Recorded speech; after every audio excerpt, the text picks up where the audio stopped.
he wrote this one blues album. Have you ever heard of Radha Swami? No. Yeah, he's a big guru in India. He used to live in New Vrindavan in the 80s, and he got initiated, took sannyas in like 1982. But he's met like everybody, you know. He was hobnobbing with all the big rock stars, and one time I was watching the CBS Morning News, you know, with my wife. She goes to work early in the morning, and she was saying, you know, I noticed that there was some rock dude there with Ringo Starr was having his birthday party, right?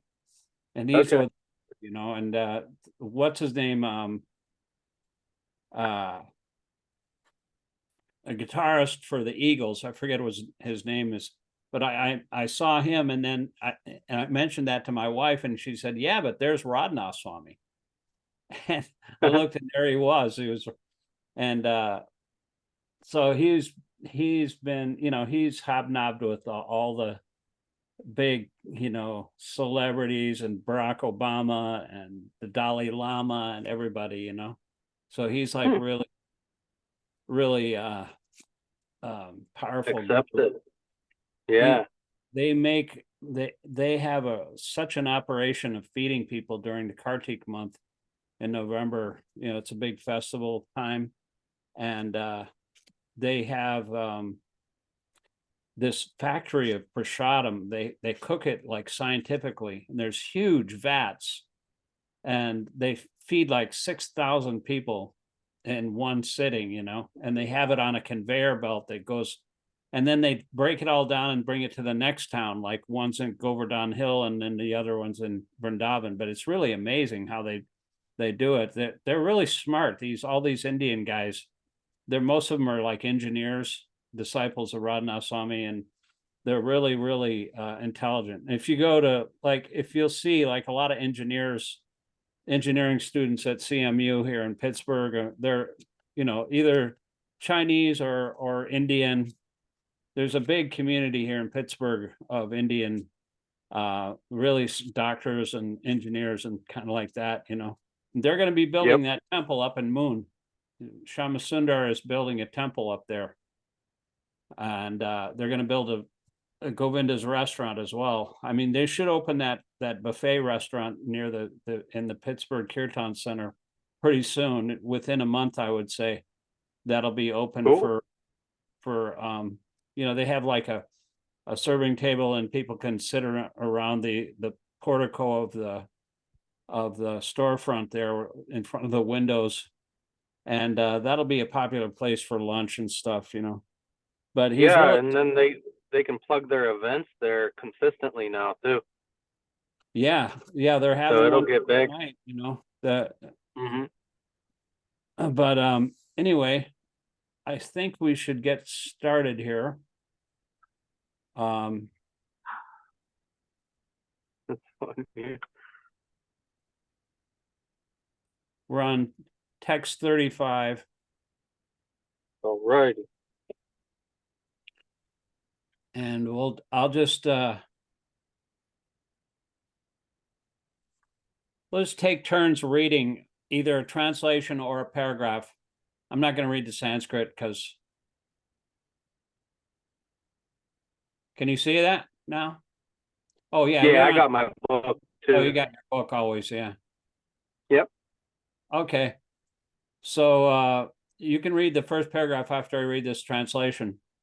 It is true that by practicing restraint of the senses by the yoga system, one can get relief from the disturbances of desire and lust.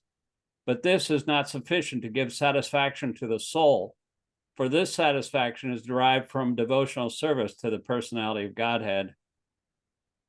Go ahead. Yoga aims at controlling the senses. By practice of the mystic process of bodily exercise and sitting, thinking, feeling, willing, concentrating, meditating, and at last being merged into transcendence, one can control the senses. The senses are considered like venomous serpents, and the yoga system is just to control them. On the other hand, Narada Muni recommends another method for controlling the senses in the transcendental loving service of Mukunda, the personality of Godhead. By his experience, he says that devotional service of the Lord is more effective and practical than the system of artificially controlling the senses. In the service of the Lord Mukunda, the senses are transcendently engaged. Thus, there's no chance of them being engaged in sense satisfaction. The senses want some engagement. To check them artificially is no check at all. Because as soon as there's some opportunity for enjoyment, the serpent-like senses will certainly take advantage of it. There are many such instances in history, just like Vishwamitra Muni, who fell a victim of the beauty of Menaka. But Thakur Haridas was allured at midnight by the well-dressed Maya, and still she couldn't induce the great devotee in her trap. Yeah, that's the senses have to be engaged in a higher taste, Said you kind of restrain the senses. For the Bhagavad Gita says you can restrain the senses from engagement, but you can't do that really, because you has to be engaged in a higher taste, just like a child. If you want to like stop him from doing something, you can give him a piece of candy instead of like playing with something you shouldn't be playing with, And so if he's engaged in a higher thing that he likes better, then so the senses are like serpents, so we have to control them by surrendering to Krishna. Krishna is the controller of the senses. And so if we surrender to him, he can control our senses for us. And you know what I was thinking of? I was going to tell my friend who is actually in Canada now, but I remember in the 80s, we used to work in the Phoenix, Arizona area, and they have like 89 golf courses there, right? And they had this, the Arizona Republic was a newspaper that we'd get, and we'd read the newspaper, and after we get back from working, and they had the story of this one guy who was blind. He was a blind golfer. And we were laughing about that, and they asked him, like, how do you do that? He said, well, my wife just points me in the right direction, and then I just chase the ball, and then she just chases the balls around. I hit the ball and then she chases my balls around, But we thought that was really funny, and we were laughing our heads off, we're kind of like in a giddy mood. But I was just thinking that's actually the way Krishna consciousness is, because we don't do anything. We're just surrendering to Krishna. We're setting on a path. We're blind. We're deaf. We're dumb. We don't know anything. We can't see anything with our blunt senses. But Krishna says, we choose to go in a certain direction, and Krishna gives us moment to moment direction from within the heart and from the scripture on the outside. And then the spiritual master also is in the outside, remembering his instructions. But it's just like that blind golfer. I was just thinking like that. I was going to tell him, I'm going to call him up. He's up in there in Śrīmad-Bhāgavatam, which is like way up in the mountains in British Columbia. Beautiful up there.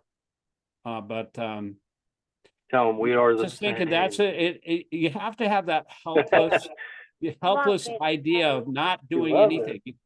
We can't think we're the doer, because Krishna is doing everything for us. And if we just wait on him to be engaged in the service, he'll tell us what to do. We don't have to worry about it. We just have to endeavor to, ask him, we have to call out to Krishna, just like the mantra. The Hare Krishna mantra is just like calling a child, calling for its mother, And so Mother Ra helps us reach the Father, Hari. And so we just take shelter in that way. It's just very, very helpless situation. If we think that we're the controller, we're in big trouble, because, that is illusion. We're never the controller. We're always controlled. Prabhupada said, if you think you're free, or if you're a controller, if you think you're free or independent, he said, you're fool number one. Right. No doubt. Because Krishna is the supreme controller, and we either have to choose to be controlled by Krishna. And you'll know it when you're controlled by Krishna, because he gives the impetus within the heart. And or we're controlled by Maya, the external energy, and then we're always in illusion, and we have our mind. It's always telling us, like the senses. It's talking about the serpents. You just like walk around and you have all these billboards: eat this, drink this, smoke this, have sex with this, all these sensuous activities, and we're always being bombarded by that, and the senses are always dragging us in this way and that. But we can control the senses by getting a higher taste. Krishna consciousness is the real higher taste, because everything else is just dulls in comparison. No doubt. Zannu said, "I love this, Daddy. I love it." He loves transcendental, being in the transcendental sound ways. Yeah. And once you surrender, it's just non-ending, and you don't have to do anything anymore. Everybody's always like, I try to work like, should I do it this way or should I do it that way? No, just do it the way Krishna wants you to do it, and then just forget about it. Let go. I love the Christian say the depiction of the soul in the back seat while the ego is driving with the five senses of the horses. Yeah, the horses of five senses. Yeah. And the soul is like, if you have a bunch of wild senses that are out of control, you're in danger, because the senses are driving you this way and that way. And you don't, unless you're, see, the mind is connected to the intellect, but the intellect is, if it's controlled by the soul, it tells you which way to go, and then you can drive. Otherwise, you're just like you're like a ship without a captain. My friend Devananda, he wrote this song called "Like a Dog Without a Master." It's like a blues song, and it goes, "Like a dog without a master and a ship without a captain aboard." It's like a blues song. He plays a slide guitar and plays harmonica. Like a dog without a master and a ship without a captain aboard.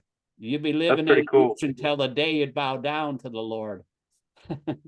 That's really awesome song. I love that song. I'll send it to you, because I made a video out of it. I try to make videos, when I'm driving around. I like try to entertain people when I'm driving for Uber. And that's a powerful lyric. Yeah. Oh, there's one even more powerful lyric. He says, you say God is one, we're all God. Ain't it strange to see your kind of God working so hard? If you were the master and the world was a drawing board, how could you be an illusion? Illusion must be your Lord. Wow. It's like really trippy. Profound jab at it's like a burn against the Mayavadis. The Mayavadis think that we're all one, and we're all Krishna. And he said, but how can you be an illusion? How can you be the supreme if we're an illusion now? And you can't control anything. Just like some of these yogis in India, they say, I'm controlling the moon, I'm controlling the sun, and then the next minute they have a toothache and they have to go to the dentist. They can't control anything. They're completely under the control of the material energy, but they still say, I am God. One guy said that to Prabhupada when he was in a Pandal program with thousands of people. One hippie said this. He said really loud, he said, I am God. And God he said, you're not God, you are dog. Instead of G-O-D, D-O-G. So that's the way Prabhupada handled that one. Let me just read this. You can read this paragraph here. I'm yapping too much. Read this next paragraph. Okay. The whole idea is that without devotional service of the Lord, neither the yoga system nor dry philosophical speculation can ever become successful. Pure devotional service of the Lord, without being tinged with fruitive work, mystic yoga, or speculative philosophy, is the foremost procedure to attain self-realization. Such pure devotional service is transcendental in nature, and the systems of yoga and jnana are subordinate to such a process. When the transcendental devotional service is mixed with the other subordinate process, it's no longer transcendental, but is called mixed devotional service. Srila Vyasadeva, the author of Śrīmad-Bhāgavatam, will gradually develop all these different systems of transcendental realization in the text. Yeah, like one chapter after another, it's like a gradual process. You can't like jump right to the 10th canto with intimate pastimes of Krishna. You have to go step by step. Yep. And Vyasadeva very expert in taking you right to the goal, which is surrendering to Krishna. Well, the goal of surrender to Krishna that's attained in the Bhagavad Gita, but the Bhagavatam deals with what to do once you've surrendered. The service to Krishna is that's like the graduate study of the Bhagavad Gita is like Krishna consciousness 101. Right, it teaches you how to be Bhagavatam is like the graduate study, and then the Chaitanya Charitamrita is like the postgraduate study. It's like really, it's like way beyond my pay grade. I like how Lord Chaitanya is so sublime, and he was so mad for Krishna. He was actually insane. He was always feeling separation from Krishna, and they had to lock him in his room, so he wouldn't escape. I mean, I was in Vrindavan, in Jagannath Puri, where he spent the last part of his life, and he saw a sand dune. The name of the sand dune was Chatak Parvat, and he thought it was Govardhan Hill. He thought it was actually where Krishna has his pastimes in Govardhan Hill in Vrindavan. So he started running toward it, and I saw that sand dune. I was really amazed at the all the places where Lord Chaitanya had his pastimes in Jagannath Puri. It's kind of like if you ever go to India, you have to have a good guide, to show you all these places, because there's so many places where Lord Chaitanya, Lord Krishna, and even all the incarnations were there, like by Nrsimhadev and Lord Buddha appeared in India. I mean, India is like the motherland, it's like so, other incarnations have appeared elsewhere, but India is like a special place because Krishna chooses to appear a lot. So anyway, so many hot spots. Yeah, there's Jagannath Puri, and there's that's where Lord Chaitanya in Vrindavan, of course, where Lord Krishna appeared himself. And then New Vrindavan is not different from Vrindavan. Prabhupada said New Vrindavan is the same as Vrindavan. New Vrindavan is the same thing, because Krishna's pastimes are taking place in New Vrindavan as well as in Vrindavan, because Krishna manifests himself where all his devotees are. Yep, it's like a portal. Yeah, and it becomes a transcendental touchstone. Everybody. When I first came to New Vrindavan, I had to walk from Moundsville. You know where Moundsville is? It's like 10 miles from New Vrindavan, but I got dropped off on the bus, and nobody could pick me up, so I had to walk. But every step, I was feeling like a little bit more purified, because I was getting closer to the Holy Dham, and it was an amazing.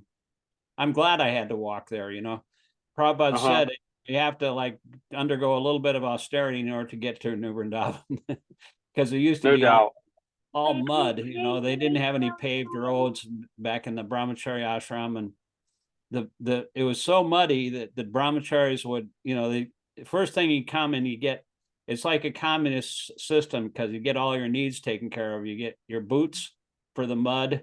You have to have boots because there's mud especially when it rains a lot. There's this 1.5 mile road to go up to this cabin back in the old days, and the brahmacharis would have to trudge through the mud, and they would lift their foot, and then the mud would get they'd lift the foot, but then the boot would be stuck in the mud, and they'd just like sit down in the mud and just start crying almost, because it's so frustrating, to try to walk through that. They used to say New Vrindavan means mud. And all the devotees there are like so learned and scholarly. They said they're like walking books. but New Vrindavan devotees are like walking books with boots on. That was the nature of the devotees back then. So let's see here. I'll read the translation, you read the purport. O Vyasadeva, you are freed from all sins. Thus I've explained my birth and activities for self-realization. As you asked, all this will be conducive for your personal satisfaction also. Good. The process of devotional activities from beginning to the stage of transcendence is all duly explained to satisfy the inquiries of Vyasadeva. He has explained how the seeds of devotional service were sown by transcendental association and how they gradually developed by hearing the sages. The result of such hearing is detachment from worldliness, so much so that even a small boy could receive the death news of his mother, who was his only caretaker, as the blessing of God. And at once he took the opportunity to search out the Lord. A sincere urge for having an interview with the Lord was also granted to him, although it is not possible for anyone to see the Lord with mundane eyes. He also explained how by execution of pure transcendental service, one can get rid of fruitive action of accumulated work, and how he transformed his material body into a spiritual one. The spiritual body is alone able to enter into the spiritual realm of the Lord, and no one but the pure devotee is eligible to enter into the kingdom of God. All the mysteries of transcendental realization are duly experienced by Narada Muni himself, and therefore by hearing such an authority, one can have some idea of the results of devotional life, which are hardly delineated even in the original text of the Vedas. In the Vedas and Upanishads, there are only indirect hints to all of this. Nothing is directly explained there, and therefore Śrīmad-Bhāgavatam is the mature fruit of all Vedic trees of literature. Yeah, it's like Śrīmad-Bhāgavatam is like a mango, you know. The mango is, Prabhupada says, the king of fruit. And Vyasadev's son, his name is Shukadev. Shuka means parrot. And so the mango, when it's tasted by the parrot, it gets the skin is pierced and it becomes even sweeter. So when it's described by Shukadev Goswami, then it just becomes sweeter and sweeter. Beautiful. Yeah. Translation. Shuta Goswami said, thus addressing Vyasadeva, Srila Narada Muni took leave of him. Vibrating on his veena instrument, he left to wander at his free will. Good. Every living being is anxious for full freedom because that is his transcendental nature. And this freedom is obtained only through transcendental service of the Lord. Illusioned by the external energy, everyone thinks that they're free, but actually he is bound up by the laws of nature. A conditioned soul cannot freely move from one place to another, even on this earth. And what to speak of one planet to another? What a full-fledged free soul like Narada, always engaged in chanting the Lord's glory, is free to move not only on earth, but also in any part of the universe, as well as any part of the spiritual sky. We can just imagine the extent and unlimitedness of his freedom, which is as good as that of the Supreme Lord. There's no reason for obligation for his traveling, and no one can stop him from his free movement. Similarly, the transcendental system of devotional service is also free. It may or may not develop in a particular person, even after undergoing all the detailed formulas. Similarly, the association of the devotee is also free. One may be fortunate to have it, or one may not have it, even after thousands of endeavors. Therefore, in all spheres of devotional service, freedom is the main pivot. Without freedom, there is no execution of devotional service. The freedom surrendered to the Lord does not mean that the devotee becomes dependent in every respect. To surrender unto the Lord through the transparent medium of the spiritual master is to attain complete freedom of life. Wow.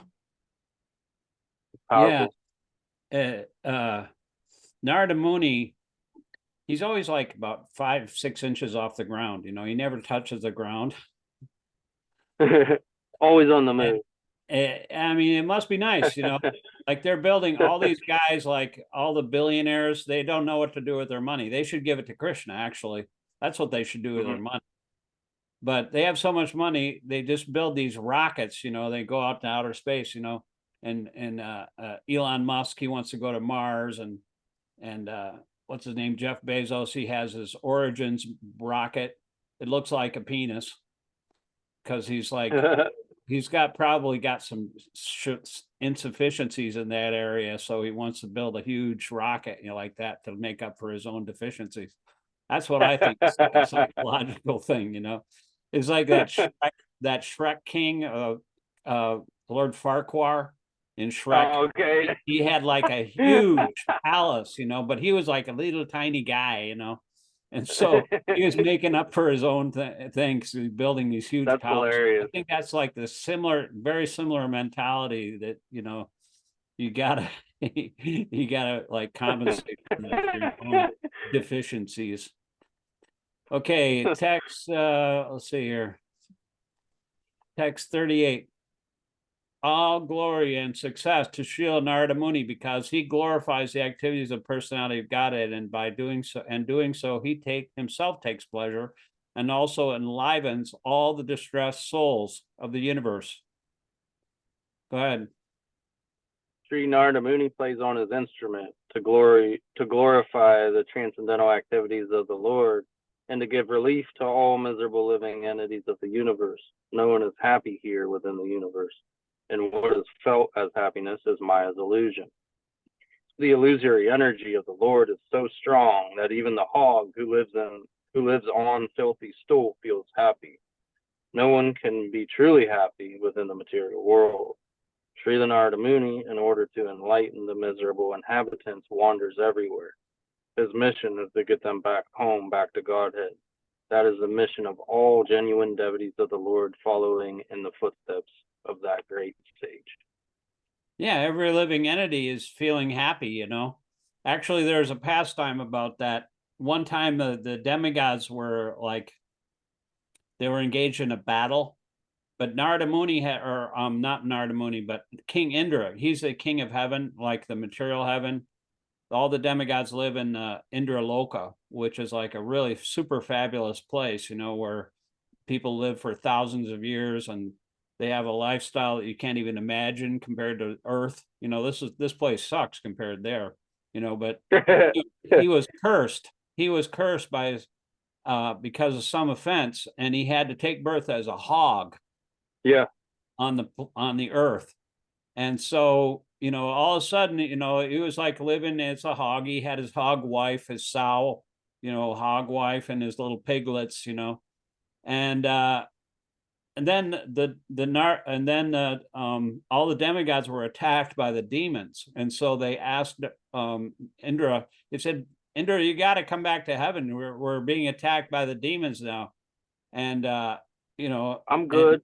He said, I'm good. I got my wife, I got my kids, I can't go anywhere, And I mean, that's just like the level of illusion. Every living entity feels perfectly fine in the body that they're in, even though their body is like full of ignorance. They can't really think about higher things, like every dog, it's the happiest day of his life. It doesn't matter where the dog is. It's like the happiest day. It's just romping around. And actually, I saw a really happy dog, though, on a little reel from Facebook. The devotees were chanting, and the dog was like twirling around it like a mad dog in circles, like the devil or something, It was pretty far out.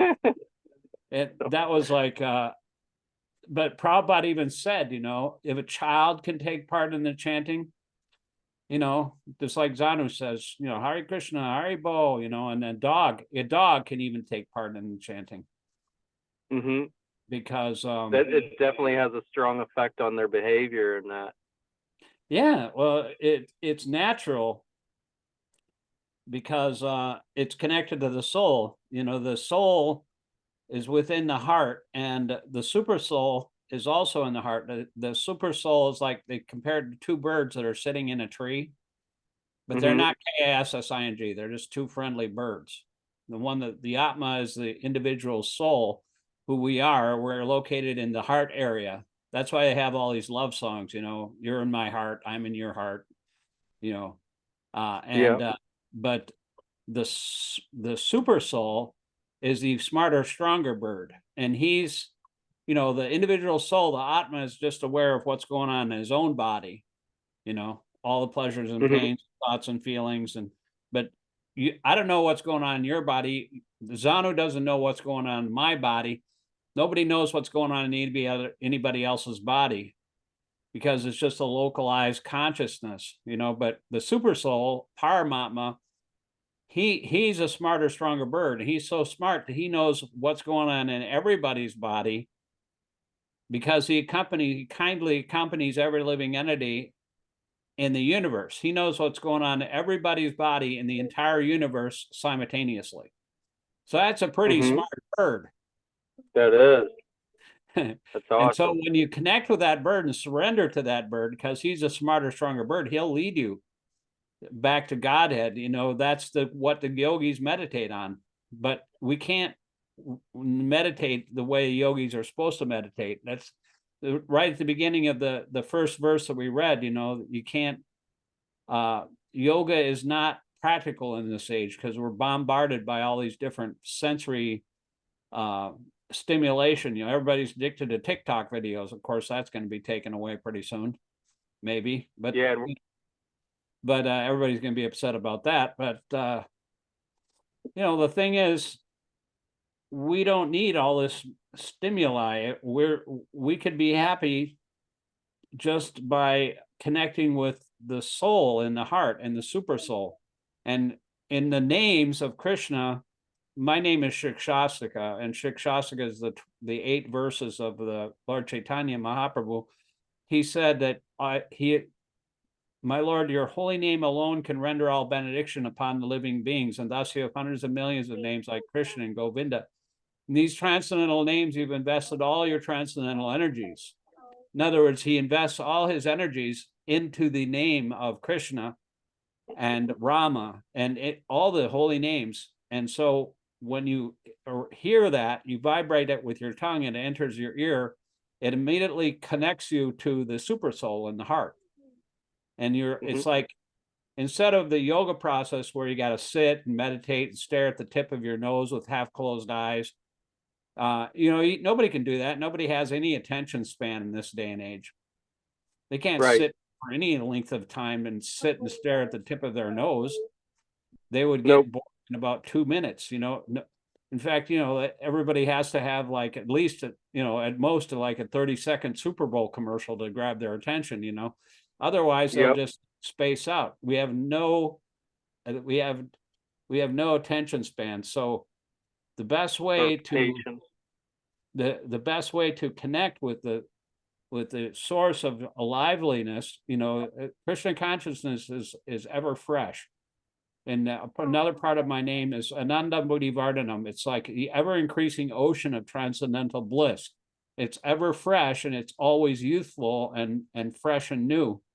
And so, and you never get bored by reading these books or by chanting Hare Krishna. If you're really on that platform of constantly associating and surrendering to Krishna, you'll never get bored. It's not possible to be bored, So it gives you a target for your mind, for your thought. Yeah, and wherever the mind wanders, you got to bring it back to Krishna. Actually, Bhaktisiddhanta, Prabhupada's guru, he said, as soon as you get up in the morning, you got to beat your mind with the shoe. Because and then a broom. And then in a broom at night. Because anyway, thank you for joining. We got less than a minute here. I just looked at the time. But Hare Krishna, Zannu. Say Haribo! Haribo! Haribo! See you next week. Hare Krishna. Thank you. Bye. Hare Krishna. Mr.